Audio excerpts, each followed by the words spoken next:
सोचो, एक सिंपल सी स्टूडेंट जो मैथ से डरती है अचानक से 600 साल पुराने किंगडम में पहुंच जाए जहां उसे राजा को मैथ सिखानी पड़ जाए। और फिर एक ऐसा वक्त आए जब उसे अपनी दुनिया और उस राजा के बीच एक मुश्किल फैसला लेना पड़े। आज के वीडियो में हम इसी अमेजिंग स्टोरी को देखने वाले हैं। दिस इज मिस फ्लिंग और चलिए शुरू करते हैं। स्टोरी की शुरुआत डेनबी से होती है। डेनबी एक हाई स्कूल की स्टूडेंट है और अपने फाइनल ईयर में पढ़ रही है। सिर्फ कुछ ही दिन बाद उसके यूनिवर्सिटी एंट्रेंस एग्जाम होने वाले हैं, लेकिन प्रॉब्लम ये है कि डेनबी मैथ्स में बहुत वीक है। मैथ्स की क्लास में उसे अक्सर नींद आ जाती है। वो अक्सर क्लासेस में बैठे बैठे सो जाती है, जिससे उसके टीचर बहुत इरिटेट हो जाते हैं।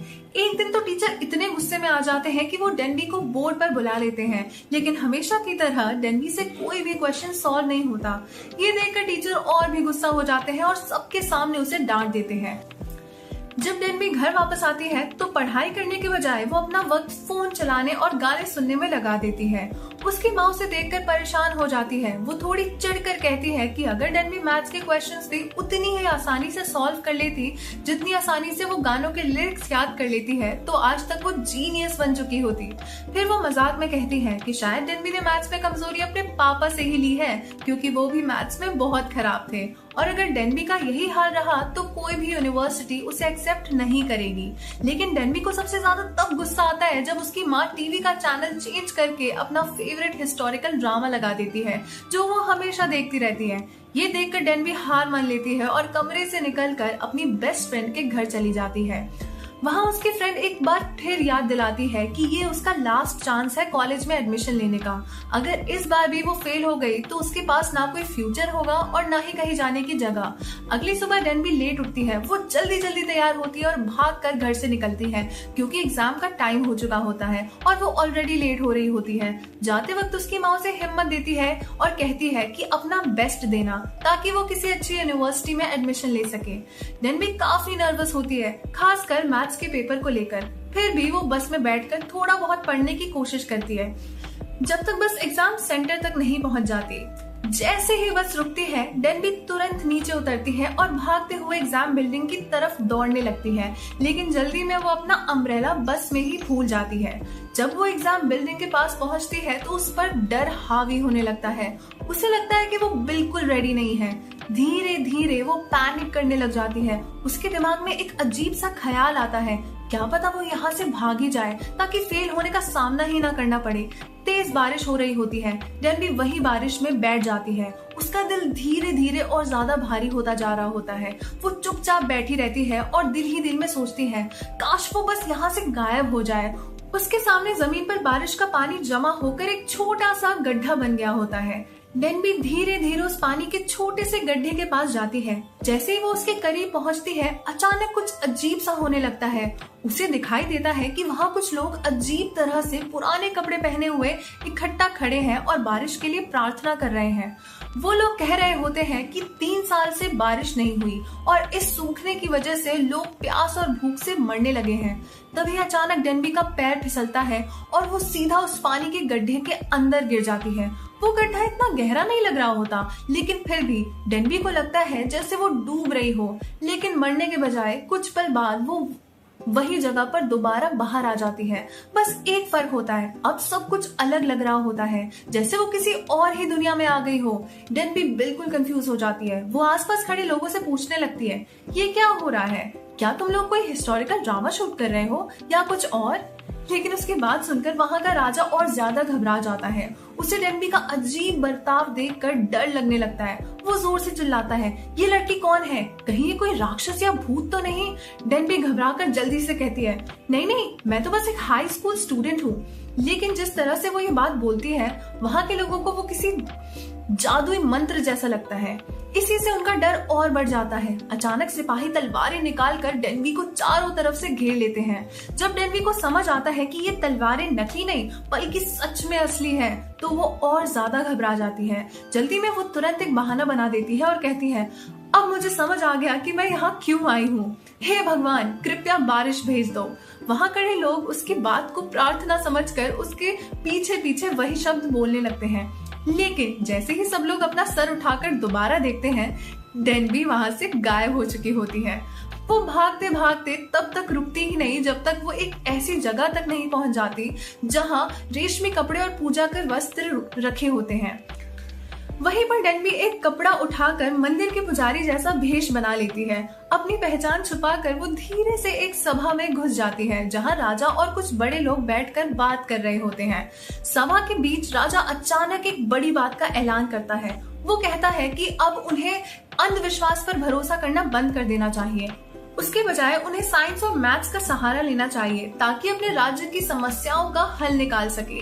लेकिन ये बात सुनकर मुखिया पुजारी तुरंत विरोध करता है। वो कहता है कि ये सब बहुत खतरनाक और बेकार बातें हैं। उसके हिसाब से मैथ्स भी एक तरह का अंधविश्वास ही है और प्रकृति को किसी हिसाब किताब या संख्याओं से समझना नामुमकिन है। फिर वो कहता है कि इस सूखने का असली कारण है कि आसमान के देवता राजा से नाराज हैं और अगर सच में बारिश चाहिए तो इसका सिर्फ एक ही उपाय है, राजा को रानी के साथ एक पवित्र विधि करनी होगी। डेनबी चुपके से उस सभा से निकल जाती है और अपने फोन ढूंढने लगती है, लेकिन उसकी किस्मत इतनी खराब होती है वो दोबारा पकड़ी जाती है। अब उसे राजा के आने का इंतजार करना पड़ता है। वहाँ खड़ी खड़ी डेनबी सोचने लगती है कि शायद जब बारिश होगी तब वो यहाँ से भागकर वापस अपनी दुनिया में जा सकती है। लेकिन तभी राजा आता है और एक ऐसी बात बोलता है जो डेनबी को हिला देता है। राजा कहता है कि 3 साल से इस देश में बारिश ही नहीं हुई और सच कहे तो राजा को डेनबी बिल्कुल पसंद नहीं आती। वो तुरंत ऐलान कर देता है कि इस लड़की को अभी के अभी मार दिया जाए। ये सुनते ही डेनबी बुरी तरह घबरा जाती है। वो जल्दी से हाथ जोड़कर कहती है, कृपया रुक जाइए, मैं सच में भविष्य से आई एक स्टूडेंट हूँ, मैं यहाँ गलती से आ गई हूँ। वो राजा को समझाने की कोशिश करती है कि उसे इतिहास के बारे में बहुत कुछ पता है, लेकिन राजा उसकी बात पर बिल्कुल विश्वास नहीं करता। तब डेनबी जल्दी से एक और बात जोड़ देती है। वो कहती है कि वो मैथ्स में भी बहुत तेज है। ये बात सुनकर राजा थोड़ा सा उत्सुक हो जाता है। वो तुरंत उसकी मौत की सजा रोक देता है और कहता है कि अगर वो सच में मैथ्स जानती है तो सबूत देकर दिखाए। राजा उसे पाइथागोरस का एक सवाल देता है और कहता है कि इसे हल करो। पहले तो डेनबी बिल्कुल कंफ्यूज हो जाती है। वो कहती है कि उसे समझ ही नहीं आ रहा कि इसमें लिखना क्या है, लेकिन जब वो ध्यान से देखती है तो उसे पता चलता है कि ये तो पाइथागोरस थ्योरम है। फिर तो वो तुरंत ही सवाल हल कर देती है। ये देखकर राजा हैरान रह जाता है। वो कहता है कि उसके राज्य के बड़े बड़े विद्वान भी ऐसा सवाल हल करने में 3 दिन तक लगा देते हैं। उस पल के बाद महल के सब लोग डेनबी को गौसन नाम के एक विद्वान पुरुष के रूप में देखने लगते हैं। राजा उसे एक जिम्मेदारी देता है। वो कहता है कि लोगों को मैथ सिखाओ। अगर वो इस काम में सफल हो गई तो राजा उसे वापस घर जाने की इजाजत दे देगा। सबसे पहला विद्यार्थी खुद राजा ही बन जाता है, लेकिन डेनबी तब बिल्कुल हैरान रह जाती है जब उसे पता चलता है कि राजा को गिनती करनी भी नहीं आती। फिर भी डेनबी धैर्य से उसे बिल्कुल शुरू से पढ़ाना शुरू करती है। सबसे पहले नंबर्स, फिर एडिशन, सब्ट्रैक्शन और धीरे धीरे मल्टीप्लिकेशन। कुछ समय बाद उन्हें एक मैथ्स की प्रतियोगिता की तैयारी करनी होती है। ये मुकाबला एक दुश्मन शहर के संगीतकार के साथ होने वाला होता है। शर्त ये होती है कि अगर डेनबी हार गई तो उसे सजा दी जाएगी। पढ़ाई के दौरान डेनबी कभी कभी राजा पर गुस्सा भी हो जाती है। जब राजा बार बार गलती करता है तो वो गुस्से में उसे जोर से थप्पड़ जैसा एक छोटा सा झटका भी दे देती है। ये देखकर सिपाही तुरंत दौड़कर आते हैं। उन्हें लगता है कि किसी ने राजा को हाथ लगा दिया है, इसीलिए वो डेनबी को मार देने के लिए तैयार हो जाते हैं। लेकिन राजा उन्हें रोक देता है और हंसकर बात को टाल देता है। और जब भी रानी उनसे मिलने आती है तो वो दोनों सारे मैथ्स के कागज छुपा देते हैं। रानी को लगता है कि वो दोनों संगीत की प्रैक्टिस कर रहे हैं, जबकि असल में वो चुपके से मैथ्स पढ़ रहे होते हैं। एक दिन राजा देख लेता है कि डेनबी भूख से परेशान है। वो उसे अपने साथ खाना खाने के लिए बुलाता है, लेकिन डेनबी को महल का खाना बिल्कुल पसंद नहीं आता। इसीलिए वो राजा को सीधा रसोई घर ले जाती है। अपने बैग में रखी कुछ चीजों का इस्तेमाल करके उसके लिए गर्मा गर्म इंस्टेंट नूडल्स बना देती है। राजा को वो नूडल्स बहुत पसंद आते हैं, चाहे वो काफी तीखे ही क्यों ना हो। जब डेनबी उसे पानी देने लगती है तो राजा मना कर देता है और कहता है कि उसे ये तीखापन ही अच्छा लग रहा है। लेकिन अगली सुबह पूरा महल उसकी चीखों से गूंज उठता है। डेनबी तुरंत देखने जाती है कि हुआ क्या है। वहां जाकर वो देखती है कि राजा ने अपने कान पर एक ताबीज बांध रखा है, क्योंकि उसे लग रहा होता है कि डेनबी ने उस पर कोई जादू या श्राप कर दिया है। ये देखकर डेनबी आंखें घुमाती है और कहती है ये सिर्फ नूडल्स थे, कोई काला जादू नहीं। वो समझा समझाती है कि इसमें कोई जादू या मंत्र नहीं था, बस मिर्च उसके पेट पर ज्यादा तेज असर कर गई। जब डेनबी उसे ये बताती है तो राजा हैरानी से पूछता है, ये पेट क्या होता है? तब डेनबी बैठकर उसे समझाने लगती है कि पेट क्या होता है, आंत क्या होती है और दिल कैसे काम करता है। वो उसे कहती है कि अगर वो अपने हाथ अपने सीने पर रखेगा तो उसे दिल की धड़कन महसूस होगी। लेकिन राजा कहता है, मुझे तो कुछ महसूस नहीं हो रहा। डेनबी मुस्कुराती है और कहती है, कोई बात नहीं, एक दिन जब तुम किसी ऐसे इंसान के साथ होगे जिसे तुम सच में चाहते हो, तब तुम्हें ये खुद महसूस हो जाएगा। राजा डेनबी को इतनी सारी जानकारी देखकर बहुत हैरान हो जाता है। धीरे धीरे वो उसे एक बहुत ही बुद्धिमान विद्वान की तरह देखने लगता है। फिर वो डेनबी से कहता है कि वो जोइसन के सारे राज्य के विद्वानों को पढ़ाए, सिर्फ मैथ्स ही नहीं बल्कि साइंस से लेकर खेती तक सब कुछ सिखाए। उस रात राजा उसे एक संतरा देता है। डेनबी बिना किसी खास रस्म के सीधा बोल देती है, थैंक्स। लेकिन ये बात राजा को बिल्कुल पसंद नहीं आती। वो गुस्से में कहता है, तुम तो जोइसन के मेहमान हो, तुम्हें तो इस फल को कम से कम 3 दिन तक संभाल कर रखना चाहिए। तुम्हें आशीर्वाद की कदर ही नहीं है। डेनबी हंस पड़ती है और कहती है, अरे ये तो बस एक संतरा ही है, इतना ड्रामा मत करो। बाद में दोनों महल के आंगन में जाकर गेंद खेलने लगते हैं। डेनबी राजा को इतना दौड़ाती है कि वो कई सालों बाद पहली बार इतना भागते हैं। अगली सुबह राजा अपनी होने वाली दुल्हन के साथ बैठा होता है। इस रात उसके शोरबे में एक जादुई प्रेम का रस मिलाया जाएगा और जैसे ही वो उसे पी लेगा तुरंत उनकी शादी कर दी जाएगी। लेकिन किस्मत ने कुछ और ही सोच रखा था। वो प्यार का जादुई शोरबा गलती से राजा के पास पहुंचने के बजाय डेनबी के हाथ में आ गया। जैसे ही उसने वो शोरबा पिया, उसका बर्ताव बहुत ही अजीब सा हो गया। वो उल्टा सीधा बोलने लगी और आखिर में महल में ही सो गई। जब सुबह उसकी आंख खुली तो वो राजा के पास जाकर बार बार माफी मांगने लगी। लेकिन राजा ने शांत होकर सिर्फ इतना कहा, कुछ भी नहीं हुआ, जाओ, इस बात को भूल जाओ। थोड़ी देर बाद दोनों महल के बाहर घूमने निकल गए। वहाँ राजा ने उसे कहा कि अगर वो अपना मिशन पूरा कर लेती है तो उसे राजा की सभा में उच्च पद दिया जाएगा और इनाम में एक शाही घोड़ा भी दिया जाएगा। लेकिन डेनबी ने तुरंत मना कर दिया। वो बोली, मुझे कुछ नहीं चाहिए, जैसे ही बारिश होगी मैं अपनी दुनिया में वापस चली जाऊंगी। ये सुनकर राजा ने कहा, फिर आज से मुझे राजा की तरह मत समझो, हम दोनों बराबर हैं, दोस्त की तरह। लेकिन अगले ही दिन एक बड़ी मुसीबत आ गई। डेनबी को अचानक पकड़ लिया गया। उस पर इल्जाम लगाया गया कि उसने राजा का मजाक उड़ाया है। सिपाहियों ने उसे हाथ पैर से बांध दिया, जैसे उसे सजा देने और टॉर्चर करने की तैयारी हो। तभी राजा वहां पहुंचता है और पुजारियों को समझाता है कि ये आदमी बहुत ही विद्वान है और इसे नुकसान पहुंचाना गलत होगा। लेकिन एक पुजारी तुरंत मौका देकर कहता है, अच्छा तो फिर मैं ही इसका इम्तिहान लूंगा। इसके पास 2 हफ्ते का वक्त है, अगर तब तक बारिश नहीं हुई तो इसे मार दिया जाएगा। ये सुनकर भी डेनबी हिम्मत नहीं हारती। वो लगातार पढ़ती है और हिसाब किताब में लगी रहती है। हर चीज को ध्यान से समझने की कोशिश करती है। इस दौरान महल के संगीतकार भी उसकी मदद करता है। दोनों मिलकर एक बारिश नापने वाला यंत्र यानी रेन गॉज बना देते हैं। फिर एक दिन अचानक आसमान से तेज बारिश शुरू हो जाती है। ये देखकर डेनबी खुशी से भर जाती है। लेकिन उसी पर राजा को डेनबी की वो बात याद आ जाती है कि बारिश होते ही वो उसे छोड़कर चली जाएगी। राजा तुरंत उस घर की तरफ दौड़ता है जहाँ डेनबी रह रही होती है। वहाँ जाकर वो देखता है कि डेनबी रेन गॉज के सामने खड़ी रो रही है, जैसे उसकी सारी भावनाएं एक साथ बाहर आ रही हो। राजा उसे कहता है, तुम्हें अभी तुरंत यहाँ से भागना होगा, मैं इसकी तैयारी पहले ही कर चुका हूँ। मिंग जाने वाला एक जहाज तुम्हारे इंतजार कर रहा है। लेकिन डेनबी सिर हिलाकर मना कर देती है। वो कहती है, मैं पूरी जिंदगी भागती ही रही हूँ, मैं यहाँ भी इसीलिए पहुँची क्योंकि मैं अपनी दुनिया से भागना चाहती थी। अचानक डेनबी को कुछ याद आता है। वो अपनी भविष्य वाली दुनिया के पैसे निकालती है और ध्यान से देखती है। उस पर राजा का चेहरा छपा होता है। तब उसे समझ आता है कि ये राजा सच में भविष्य में बहुत बड़ा और सफल शख्स बनने वाला है। जब राजा वापस महल लौटता है तो वो एक नया ऐलान करता है। वो कहता है कि अब से जो लोग जनता की अच्छी सेवा करेंगे उन्हें तनख्वाह दी जाएगी। सबसे हैरानी की बात ये होती है कि मुख्य पुजारी भी इस बात से सहमत हो जाता है।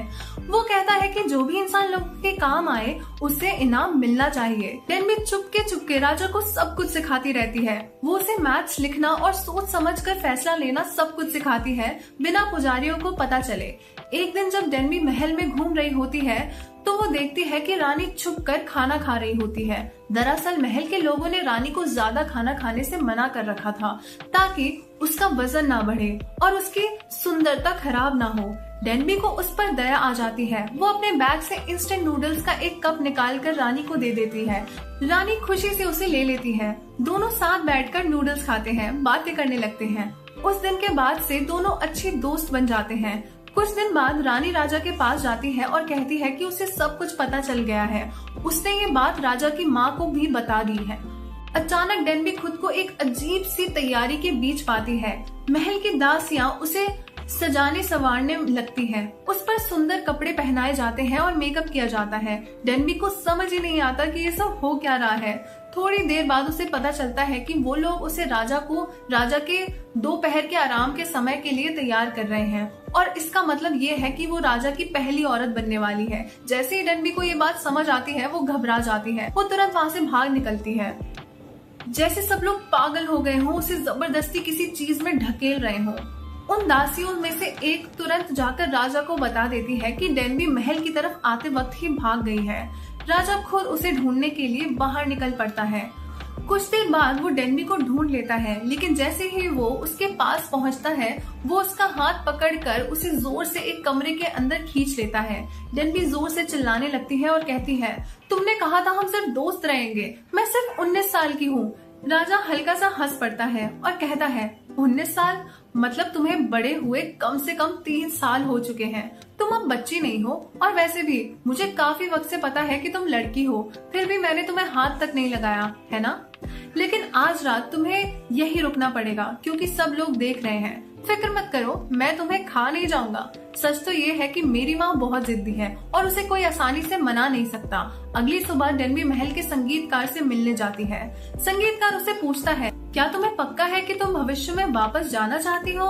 लेकिन डेनबी उसका कोई जवाब नहीं देती। उसका दिल दो तरफ से खिंच रहा होता है। उसके मन में बहुत सारे सवाल और उलझन होती है। वो चुपचाप वहाँ से चल देती है और अकेले जाकर बैठ जाती है। कुछ देर बाद रानी वहाँ आती है और कहती है कि कोई उससे मिलना चाहता है। जब डेनबी महल के अंदर जाती है तो वो राजा की माँ के सामने खड़ी होती है, लेकिन उन्हें देखते ही डेनबी बिल्कुल टूट जाती है क्योंकि राजा की माँ बिल्कुल उसकी असली माँ जैसी दिखती है। ये देखकर डेनबी जोर जोर से रो पड़ती है। वहाँ मौजूद लोग समझ ही नहीं पाते कि अचानक उसे क्या हो गया। उस रात डेनबी एक जगह जाती है जहाँ राजा ने 28 अक्षरों का एक नया वर्णमाला बनाया होता है। उसका मकसद ये था कि पढ़ना और लिखना आसान हो जाए ताकि सिर्फ विद्वान ही नहीं बल्कि जोइसन का हर आम इंसान भी लिखना सीख सके। जब दोनों महल के बड़े सभा हॉल के बीच पहुंचते हैं तो राजा डेनबी से कहता है कि वे रेशमी कुर्सी पर बैठ जाए। वो उसके सर पर शाही बालों की पिन लगा देता है जो शाही का प्रतीक होता है और फिर राजा उसे कहता है कि वो हमेशा के लिए उसके साथ यही रह जाए। ये सुनते ही डेनबी की आंखों में आंसू आ जाते हैं। वो धीरे से कहती है, मैं ऐसा नहीं कर सकती। मैंने खुद से वादा किया था कि जैसे ही बारिश होगी मैं अपनी दुनिया में वापस चली जाऊंगी। मेरी माँ मेरा इंतजार कर रही है और वो मुझ पर भरोसा करती है। राजा शांत आवाज में कहता है, तो जाकर उनसे मिल लो और फिर वापस आ जाना, हम यही साथ में रहेंगे। लेकिन डेनबी फिर से मना कर देती है। राजा का सब्र टूट गया। वो गुस्से में बोला, ठीक है, तुम सही कह रही हो, भविष्य इस जोइसन से ज्यादा अच्छा होगा। यहाँ सिर्फ बीमारी और तकलीफ है, जो करना है करो। इतना कहकर वो दुखी दिल के साथ वहाँ से चला गया। डेनबी वही हॉल के बीच खड़ी रह गई, बिल्कुल चुप और सोच में डूबी हुई। तभी अचानक किसी ने उसके सर पर जोर से वार किया और वो बेहोश होकर गिर पड़ी। उस पर तलवार से हमला किया गया और उसी वक्त पूरी इमारत को आग लगा दी गई। जब राजा को ये सब पता चला तो उसने अपनी जान की परवाह किए बिना जलती हुई इमारत में दौड़ लगा दी। वो आग के बीच से गुजरते हुए डेनबी को बचाने पहुंच गया। अगली सुबह राजा ने अपने सहायक को बुलाया और कहा, कल रात पुराना ग्रंथ गायब हो गया है। उसने सीधा मुख्य पुजारी पर इल्जाम लगाया कि उसने ही उसे चुराया है। राजा ने पुजारी का हाथ पकड़कर गुस्से में कहा, क्या किसी ने तुम्हें ये नहीं सिखाया कि ऐसे जुर्म करने के बाद सारे सबूत मिटा दिए जाते हैं? फिर वो डेनबी की तरफ मुड़कर बोला, क्या ये वही आवाज थी जो तुमने सुनी थी? डेनबी ने हाँ में सर हिला दिया। तब पता चला कि डेनबी के बैग में रखी किताब ने उसे तलवार के वार से बचा लिया था। तलवार उस किताब से टकराकर रुक गई थी। ये सब जानकर राजा और गुस्से से भर गया।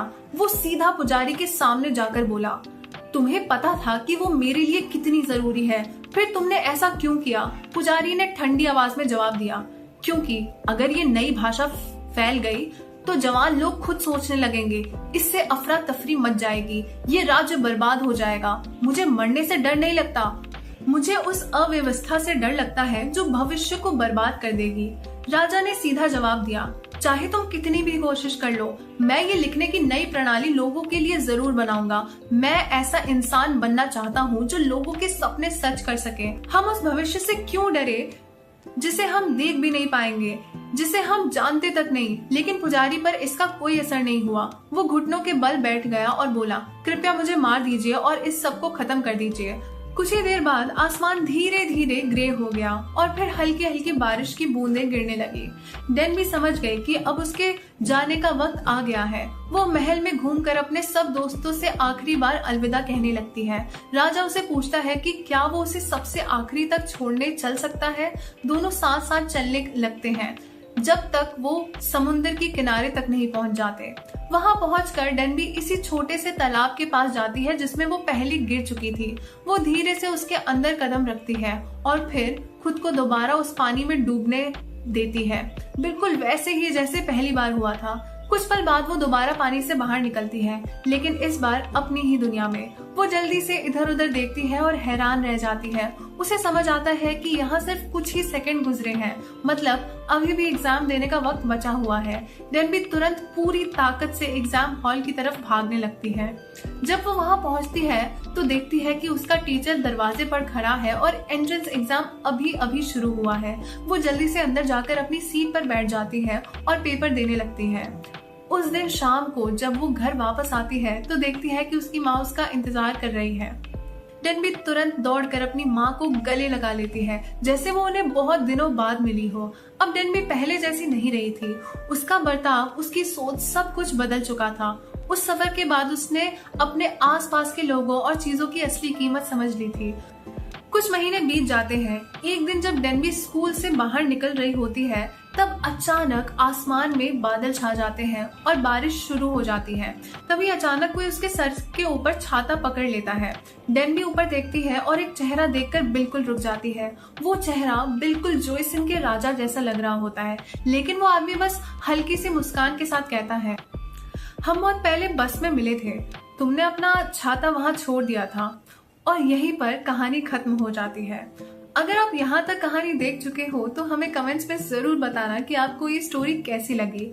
अगर आपको ये वीडियो पसंद आई हो तो वीडियो को लाइक जरूर करें और अगर आप चैनल पर नए हो तो मिस लिंक को सब्सक्राइब करना बिल्कुल मत भूलना। कमेंट्स में जरूर बताना कि आपको स्टोरी का कौन सा पार्ट सबसे ज्यादा इंटरेस्टिंग लगा और अगली वीडियो में आप कौन सी मूवी या सीरीज का रिकैप देखना चाहते हो। मिलते हैं नेक्स्ट वीडियो में एक और इंटरेस्टिंग स्टोरी के साथ। तब तक के लिए बाय बाय।